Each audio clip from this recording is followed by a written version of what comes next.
I'm going to do what a typical person does, yeah? So look, dog's in front of me, look at that body language, yeah? It's terrible. Keep walking forward, Ev. Yeah? Stop there. Look, he's all by himself. Look at that body language. Look how he's stalking. Look how he's stiff. Look how that tail's up. Look how that head's up. Right? Come here.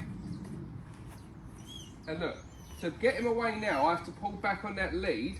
That pulling back, particularly when he was on the harness, creates this, where he explodes. So, come here. In front, turn around. Come here. Good. Look at the body language now. Ears back, sitting nicely, not tense, not shoulders out, because I took control. And it is something as simple as that position and making that decision. That's the difference between your